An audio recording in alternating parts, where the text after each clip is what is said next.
Hey, Magic fans, we are here with Corey Allman from the Moncton Magic. Just a little bit ahead of tonight's Game 2 between the Moncton Magic and the St. John Riptide.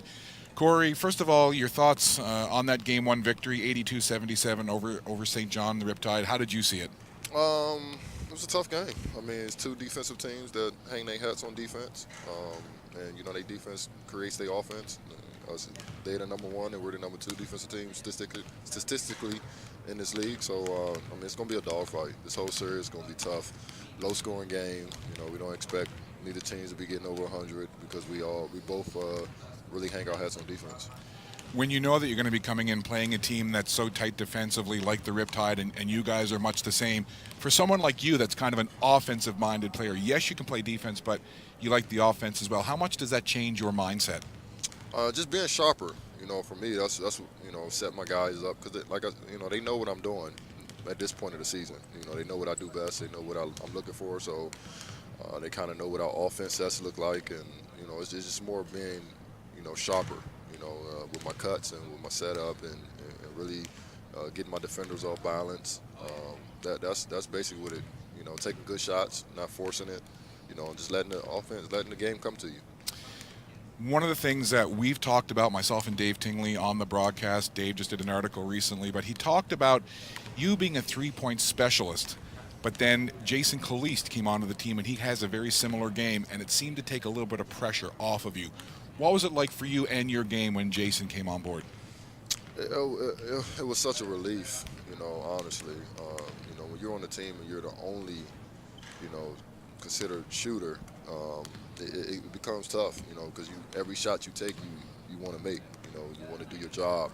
But when Jason came, it was more like, okay, if I do have a off game or, it's just not my night, well, when Jason come in, it's his night, so it's either or. And then when we out there together, I mean, it can get pretty crazy. It can get pretty crazy, with threes going up. So, I mean, I'm so thankful, Jason, man, for joining us. Like I tell Jason all the time, it's games where I'm 0 for 4, and coach takes me out and bring Jason in, and Jason hits one, and I hits my next one. I feed off of Jason hitting or me hitting, and I become a cheerleader. If it's his night, I'm a cheerleader.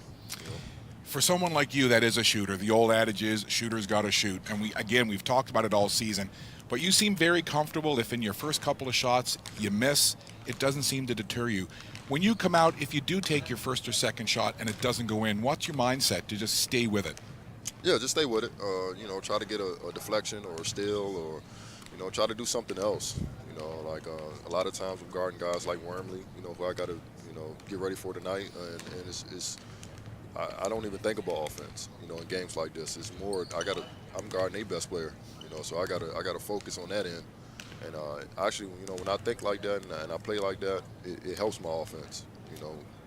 Just doing other things than just scoring. It brings me to something that I've noticed with you the last few weeks as we've gotten closer to the playoffs. I follow you on social media, which is a lot of fun. I would encourage you to do so. But something you've been putting is hashtag playoff mode activated. What does that mean to you? So when you play this game for a while as a pro, it's like here. Well, this was being my first year playing 40 games, but like a couple guys like Anthony Anderson and Al Stewart, they done played in this league a few years, and regular season, we're not going to say it's not important, but this is like the second season. This is this is what we came here for. This is what we brought this team together for. So it's like now you got to be much sharper. You got to play a lot harder. Things just get cranked up a little much in the playoffs. So that's what I mean when I say playoff mode activated, because it's a different season. Now, I've been waiting to pull this out. We're just going to wrap up here. But Corey, tonight, Game 2. Let's bring in Corey Bighead. what do you think when you look at this, Corey? What are you thinking? Who are you looking at? I might be looking at Coach, honestly, trying to see what we're running and stuff. So, well, that's going to be a lot of fun. Real quickly, we got to wrap this up, Corey. But what do you look for here tonight? What's going to be a key for you guys in Game 2?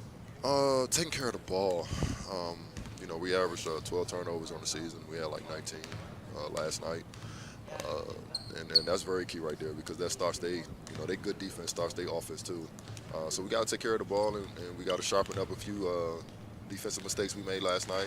We guarded them pretty well, but we did make some breakdowns. So we clean that up and take care of the ball. I think we'll be fine. Well, Corey Allman, we wish you well in Game 2. Good luck tonight. Thank you. Remember, Magic fans, you can check it out at monctonmagic.ca. And if you can and you're in the area, come on out to the Coliseum. You're going to see a lot of these in the crowd tonight. Corey, good luck. All right, thank you. Appreciate it.